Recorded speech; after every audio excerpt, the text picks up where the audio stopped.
had a really lovely outdoor childhood in a way that's unusual for New York City. Chip and the other kids from the apartments around the garden played together this very intense imaginary game. Sometimes one of the other families would just like get a pizza, and we'd just all sit out on blankets in the garden and have dinner, and Chip would run around catching fireflies.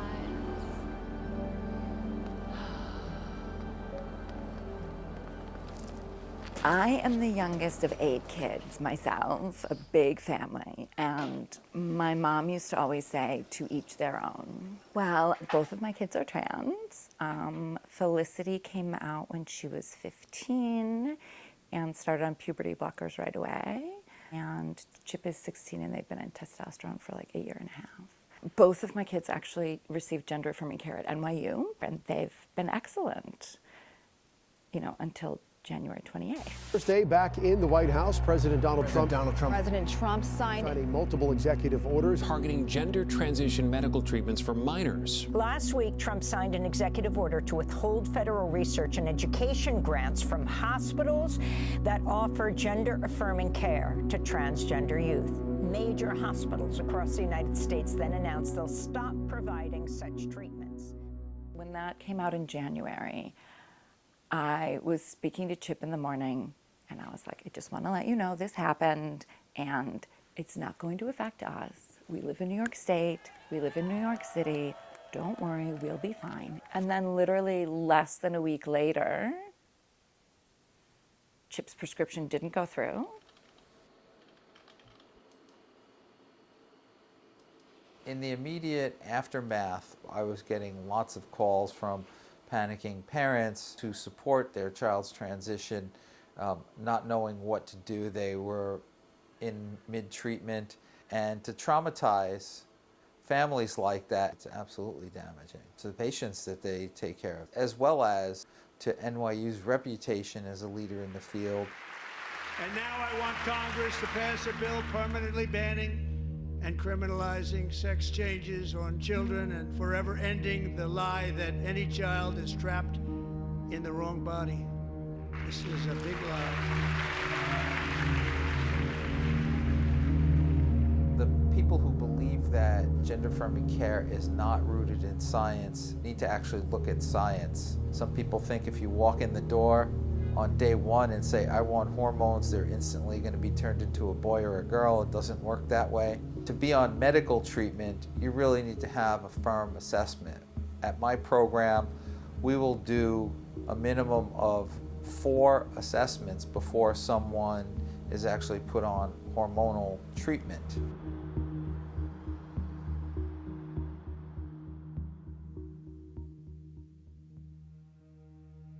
Gender-affirming care, it literally saved my life. It was the difference between me getting care or me thinking that the God I praised and believed in my whole life didn't exist.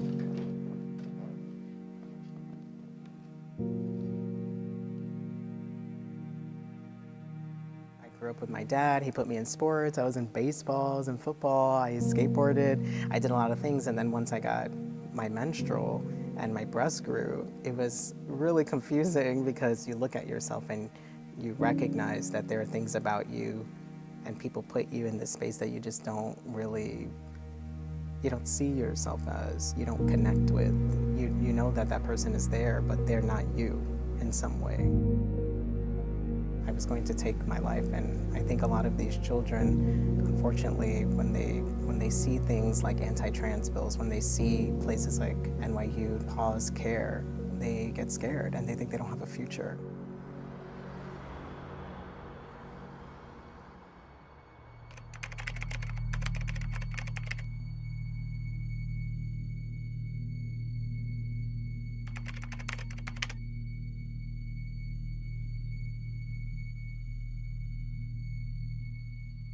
And what's a child that doesn't think that their life can go on from this moment as themselves, that they have to wait these dreadful years as you're trying to learn who you are when you're like 16 and 17, so.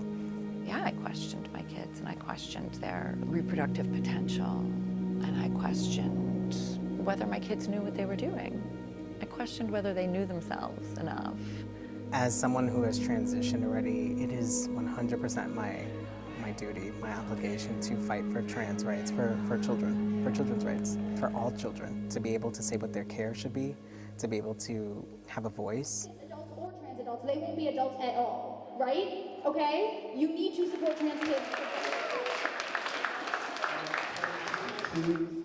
We had a family that raised funds in... The CECs are the community education councils, and they have a council for each district in New York. And my kid's school is in District 2, and there is this woman on the CEC District 2 board. And she introduced legislation questioning the Department of Education's gender expansive guidelines. And as I'm talking, I feel like it seems small, like it shouldn't be that big of a deal, right? But this is how it starts. All of these executive orders, it's really showing that this administration is ready and willing to rewrite federal law and our Constitution itself. We have principles of a separation of powers and federalism. We do not centralize power in one branch of government. We do not have a monarchy. But these executive orders are very much trying to rewrite our Constitution and transform the republic into a monarchy.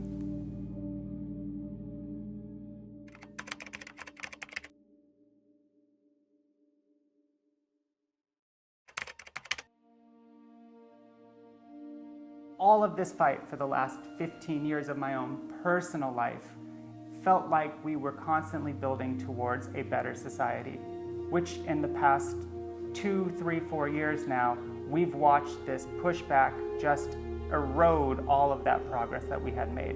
And it is a heartbreaking moment. They want to make trans people disappear. They want to dehumanize.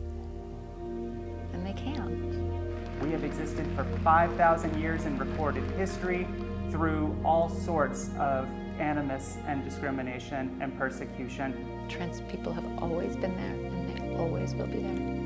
I wish I could say to the NYU decision makers, like, did you see us?